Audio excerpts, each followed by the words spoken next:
Megamind actually killed Metro Man. The theory says Metro Man didn't fake his death and retire to become Music Man.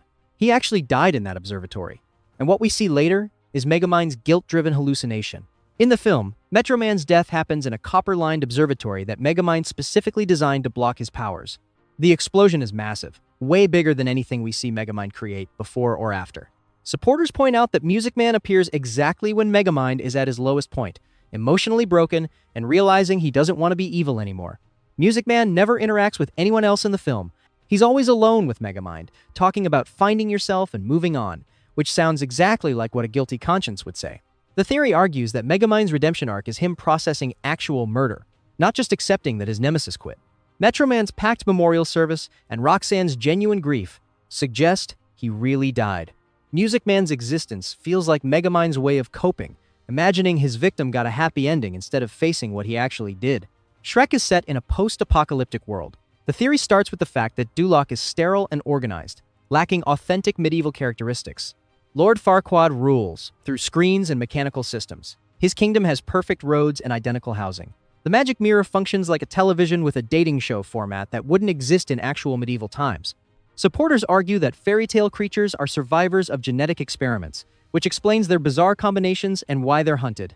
The gingerbread man is literally a food item brought to life. These aren't magical beings from folklore. They're remnants of a scientific era that collapsed. The theory places Shrek centuries after humanity destroyed itself. Farquaad's obsession with perfection mirrors authoritarian regimes trying to rebuild society by eliminating anything that doesn't fit. The swamp exists as a refuge outside the rebuild zones. By the way, if you guys like movie content like this, I would really appreciate it if you could subscribe. Thanks. Anyways, Chicken Run is a Holocaust allegory. The film follows chickens trapped on a farm run by the Tweedies, who plan to switch from egg production to a pie-making machine that kills birds faster. The setup mirrors concentration camps. The chickens are fenced in with barbed wire. Roll call happens daily. Escape attempts result in immediate execution.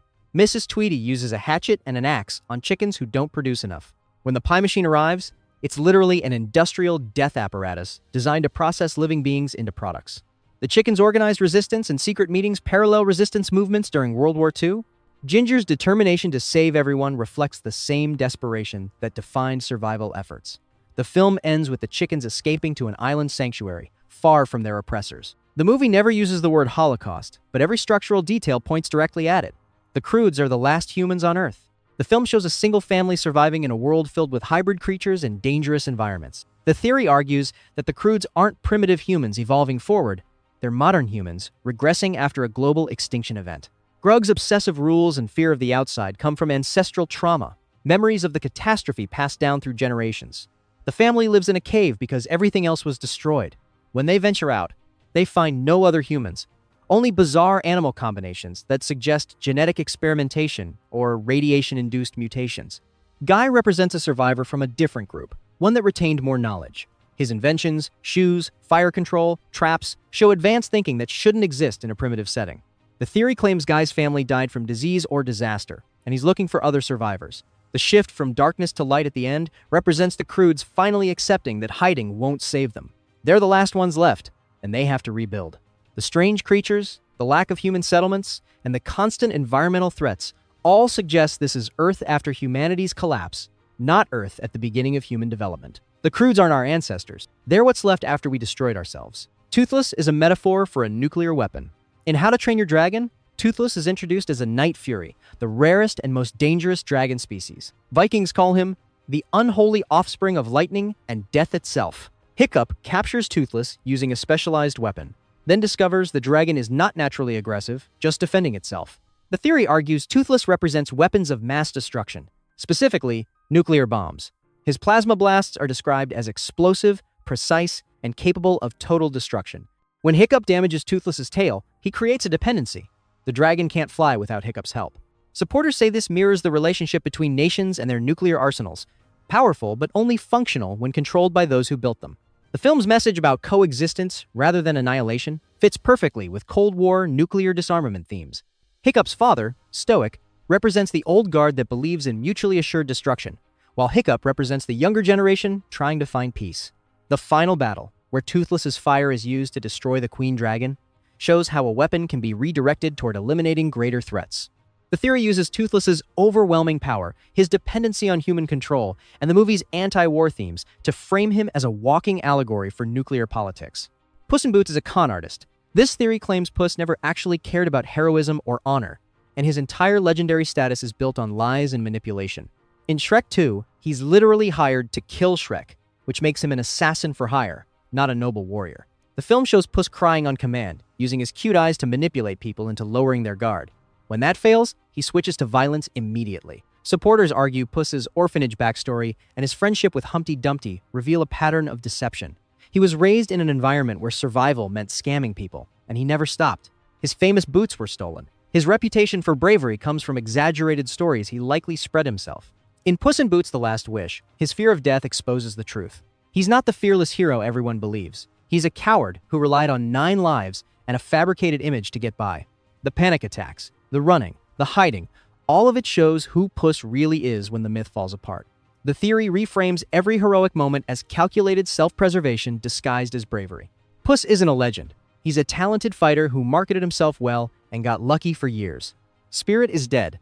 The theory says Spirit dies in the opening scene when he's captured by the cavalry, and everything after is his dying vision or his experience in the afterlife. When Spirit is roped and dragged into the fort, he's beaten, starved, and tied to a post for days without water. Horses die from that kind of treatment. The Colonel's obsession with breaking Spirit goes beyond normal horse training into outright torture. Supporters point out that after Spirit's near-death experience, the film shifts into surreal territory. He survives a train explosion, a massive fall off a canyon, and being shot at repeatedly, without any real injuries. Little Creek's bond with Spirit forms impossibly fast, and the escape sequences defy physics. The theory argues that Spirit's journey to return home is his soul making peace with dying far from his herd. When he reunites with his family at the end, it's not a literal homecoming. It's him crossing over into the afterlife, where his loved ones are waiting. The entire film is structured like a dying dream, beautiful, heroic, and emotionally satisfying, because Spirit is creating the ending he wishes he'd gotten. He doesn't survive the cavalry. He imagines he does. Sinbad is stealing from the already dead. In Sinbad, Legend of the Seven Seas, Sinbad is a notorious thief and pirate who sails the world stealing treasures. The theory suggests most of his heists target civilizations that are already extinct or abandoned. Throughout the film, the locations he visits look ancient, crumbling, and devoid of living inhabitants. Supporters argue that Sinbad isn't robbing thriving kingdoms. He's raiding tombs and ruins, taking relics from cultures that collapsed long ago. When Eris tries to frame Sinbad for stealing the Book of Peace, she knows he's the perfect scapegoat because everyone already thinks he's a thief. But the theory claims Sinbad has never actually stolen from living people, just from the dead. His ship is filled with artifacts that no one alive remembers or cares about. His reputation as a master thief is based on grave robbing, not actual piracy. Proteus defends him because he knows Sinbad's crimes are victimless. The real tension in the story comes from Sinbad being forced to care about living people's problems when he spent his entire life avoiding responsibility by only taking from those who can't fight back. The theory reframes his character as less of a daring rogue and more of a scavenger playing pirate while hiding from real moral consequences. El Dorado is a mass hallucination. Miguel and Tulio get lost at sea, nearly die from dehydration, and then conveniently stumble onto a golden city that worships them as gods. The theory argues this is too perfect to be real. El Dorado's physics don't work. The city is hidden but also has massive trade routes. The people speak Spanish despite being isolated for centuries. Supporters say the real story is 2 con men hallucinating paradise while dying on a raft. Chell represents their subconscious desire for companionship. When they choose to leave El Dorado at the end, and the city gets sealed off forever, it symbolizes them accepting death. The entire film is a dying dream that gets darker as reality intrudes. El Dorado doesn't exist. Miguel and Tulio died at sea. Trolls are in a post-war society. In Trolls, the Bergens are large, miserable creatures who believe eating trolls is the only way to experience happiness. The trolls escaped years ago and live in hiding. The theory argues this is a post-genocide scenario, where trolls are survivors of systematic extermination. The Bergens' philosophy that happiness only comes from consuming trolls is propaganda spread by their rulers to justify atrocities and maintain power. King Gristle Sr. and Chef represent a regime that relies on scapegoating a minority population to distract from systemic failures. When troll hunting stops, the Bergens fall into despair, not because they biologically need trolls, but because their entire culture is built on oppression. Without an enemy to hunt, they have to face their own dysfunction. Poppy's mission to save her friends puts her directly into a concentration camp scenario. The Bergens are preparing a feast where they'll consume trolls en masse. Supporters say this is a clear parallel to historical genocides where dehumanization led to industrial-scale killing. The film's message that Bergens can find happiness within themselves reframes the conflict as oppressors learning they don't need to destroy others to feel whole. The trolls aren't magical creatures. They're refugees, teaching their abusers how to be better. The whole story is about breaking cycles of violence and letting go of hatred as a governing principle. Prince of Egypt is historically accurate. Unlike most animated Bible adaptations, The Prince of Egypt includes details that align with archaeological records. The construction methods shown match what we know about ancient Egyptian building practices. The political structure is accurate to the period. The film doesn't shy away from the brutality of slavery or the moral complexity of Moses' actions. The plagues are depicted as natural disasters that could have occurred.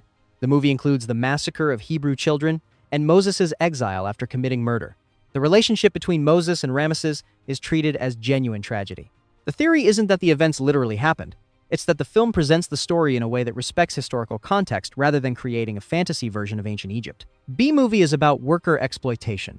Barry's journey from enthusiastic worker to rebel mirrors labor movements.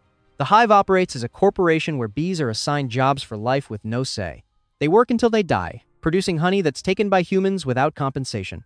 Barry's decision to sue humanity is a class action lawsuit against theft of labor. The trial makes this explicit, with humans arguing they've always taken honey. Barry's argument that bees deserve their labor is pure Marxist theory. The romance with Vanessa is Barry crossing class lines and seeing how the other side lives. The world falls apart when bees stop working because society is built on exploiting workers it refuses to value. The film ends with bees renegotiating their relationship with humans. That's not a happy ending. That's a union contract. B-Movie is pro-labor film disguised as a kid's comedy. Flushed Away is Rita's dream.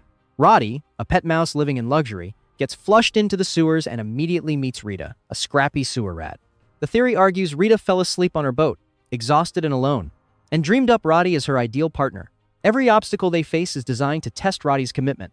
The villain, Toad, is her subconscious fear of gentrification destroying working-class communities. The movie's climax, with Roddy choosing to stay in the sewers, is Rita's fantasy of finding someone who values her life.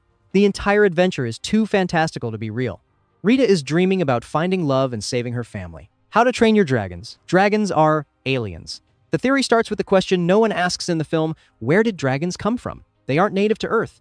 The Red Death, the giant queen dragon, controls others through a hive mind system. She forces dragons to bring her food, and if they don't, she eats them. That's not animal behavior. That's invasion protocol. Supporters argue dragons are an alien species that arrived on Earth and immediately began terraforming it for their needs. Their fire melts ice. Their presence changes ecosystems, and their intelligence far exceeds any natural predator. Night Furies like Toothless are scouts or soldiers, fast, intelligent, and equipped with devastating weaponry. The Vikings are fighting an alien invasion without realizing it. When Hiccup befriends Toothless, he's not domesticating an animal. He's forming an alliance with an alien intelligence. The dragon's ability to bond with humans suggests they're adaptable colonizers, capable of integrating with indigenous species. The theory claims the dragon's nest is a forward operating base, and the Red Death is a queen directing expansion. When the Vikings destroy her, they win one battle in a much larger conflict. The sequels introduce more dragon types and a villain who controls them, which supporters say confirms dragons are too organized and widespread to be naturally occurring creatures. They're alien invaders that Earth's inhabitants manage to coexist with by accident. Shrek and Donkey are both criminals hiding from the law. Shrek lives alone in a swamp, in a world where ogres are hunted and feared. The theory argues he's not just antisocial, he's a fugitive. His aggression toward intruders, his knowledge of intimidation tactics, and his refusal to integrate into society all point to someone avoiding capture.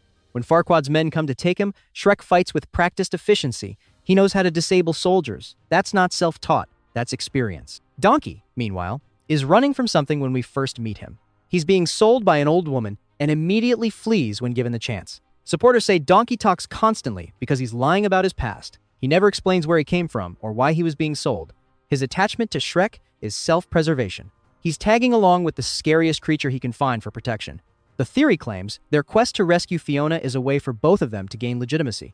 If Shrek completes a mission for the king, he gets legal protection. If Donkey helps, he avoids whatever he's running from. Neither of them are heroes. They're criminals trying to clear their names. Shrek's anger at society makes sense if society wronged him first. Donkey's cheerful deflection makes sense if he's hiding something dark. The friendship works because both of them understand what it's like to be hunted and have nowhere safe to go. Monsters vs. Aliens is military propaganda. Susan gets hit by a meteor, grows into a giant, and is immediately imprisoned by the government without trial or explanation. She's locked in a secret facility with other monsters who've been detained for decades. The theory argues this is a black site, and the monsters are prisoners of war or experimental subjects. When aliens attack, the government doesn't negotiate or attempt peaceful contact.